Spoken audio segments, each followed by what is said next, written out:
왕자로 태어나 진정한 왕이 되기까지 험난한 여정을 통해 성장하는 사자의 이야기, 애니메이션 라이온 킹입니다. 영화 전체로 훑기 때문에 스포일러에 주의하세요.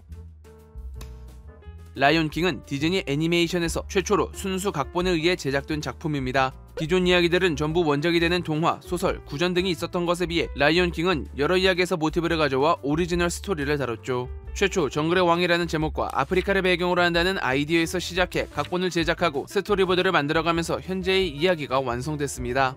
이를 위해 케냐에 답사를 간 것은 물론 애니메이터들을 모아놓고 실제 사자를 관찰해가며 외형과 행동, 생활 방식 등을 배웠다고 합니다. 영화의 오프닝 아주 매력 넘치는 노래가 들립니다.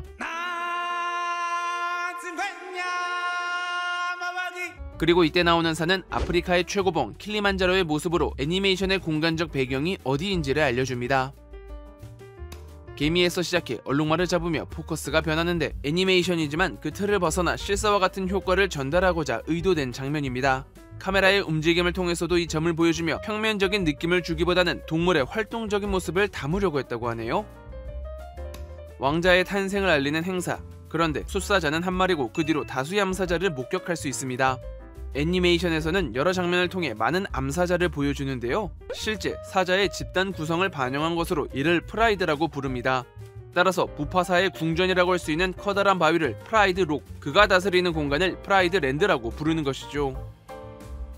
반항하는 스카에게 한마디 내뱉는 자주. He'd make a very handsome throw rug. 그 때문인지는 모르겠으나 3년 뒤 개봉한 애니메이션 헤라클레스에서는 가죽만 남은 스카의 흔적을 찾을 수 있습니다. 스카의 말을 듣고 코끼리 무덤으로 향하는 심바와 날라.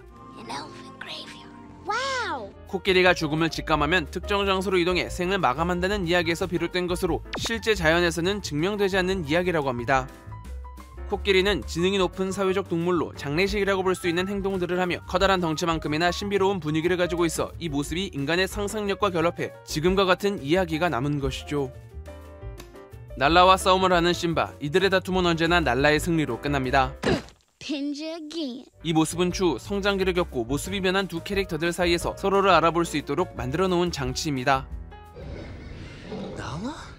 코끼리 무덤에서 모습을 드러내는 하이에나. 아주 인상적인 소리를 들을 수 있는데 이는 점박이 하이에나의 실제 울음소리에서 그 이유를 찾을 수 있습니다.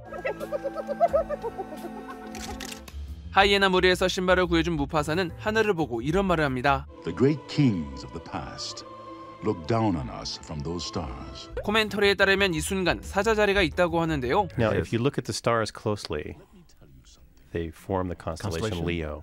별에 대해 까막눈인지라 아무리 들여다봐도 사자 자리는 찾을 수 없었습니다. 하지만 이야기로 보자면 사자로서 하늘에서 지켜주고 있다는 의미와 어울리는 모습이죠.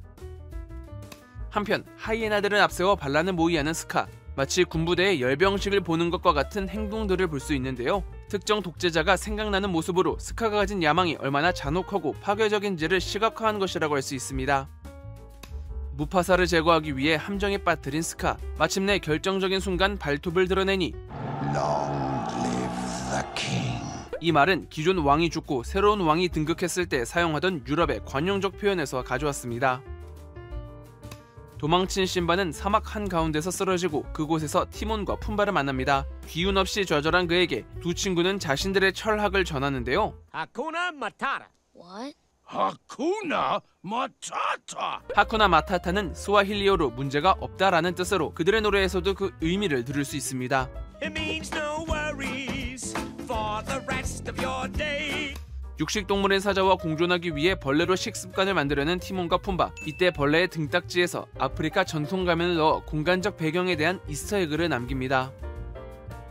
그렇게 티몬과 푼바를 따라다니며 무럭무럭 커가는 심바. 실제 숫사자가 성체가 되는 데는 약 3년에서 4년 정도 걸린다고 하네요. 즉 그의 정글 생활이 오랜 기간 이어졌다는 걸 알 수 있습니다. 스카를 위해 노래를 부르는 자주. It's a small world after all. 이 노래는 디즈니랜드의 테마곡입니다. 그 뒤를 잇는 노래는 I've got a lovely bunch of coconut. 프레디 마틴의 노래에서 가져왔습니다. I've got a lovely bunch of coconut. 심바가 살아있다는 걸 알게 된 라피키가 먼 거리를 쫓아와 하는 말. Enough already. 이는 스와힐리어로 고맙다 으깬 바나나, 너는 원숭이고 나는 아니다 라는 뜻입니다. 아버지를 보여주겠다는 말에 라피키를 따라가는 심바. 이때 얽혀있는 뿌리를 헤치고 왼쪽 방향으로 가는 걸 볼 수 있는데요. 이는 가시덤불을 헤치고 오른쪽으로 도망치던 모습과 대비되는 것으로 아버지에 대한 죄책감을 다시 한번 겪으며 트라우마와 맞서겠다는 과정을 그린 것입니다. 이렇듯 애니메이션은 반복되는 상황을 여럿 보여줍니다. 마치 자연의 순환처럼 이야기 역시 순환을 하고 있다는 것을 보여주기 위함입니다. We are all connected in the great circle of life. 프라이드록으로 돌아온 심바. 그와 마주친 스카는 놀라지만 이내 하이에나들을 부르는데 이때 아주 개성 넘치는 실루엣 하나를 볼 수 있습니다. 이 개는 디즈니 애니메이션 레이디와 트램프에 나왔던 자크를 연상하게 만듭니다. 심바와 스카의 싸움은 거대한 불길에서 이루어집니다. 불은 정화의 의미를 가지고 있습니다. 즉 프라이드 랜드의 변화를 상징적으로 표현하고 있으며 이내 스카의 실각으로 심바가 새로운 왕이 되는 순간 비가 옴으로써 재생의 의미를 통해 새로운 왕이 등극했음을 드러낸다고 할 수 있죠. 사건이 마무리되고 자주의 입을 자세히 보시면 아무 말 없이 뻐끔댄다는 걸 알 수 있습니다. 원래는 대사가 존재했으나 영화의 분위기상 음악으로 대체하면서 그 흔적만 남은 것입니다. 엔딩 크레딧이 오르고 나오는 프랭크 웨스의 이름. 그는 월트 디즈니의 대표로 헬리콥터 추락 사고로 사망했기에 그에 대한 헌사를 남긴 것이죠.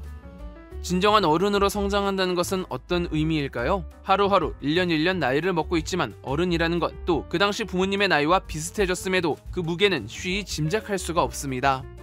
제가 준비한 영상은 여기까지입니다. 좋아요와 구독 버튼 눌러주시면 영상을 만드는데 큰 힘을 받을 수 있습니다. 그럼 저는 다음 영화인 실사판 라이온 킹으로 찾아뵙겠습니다. 감사합니다.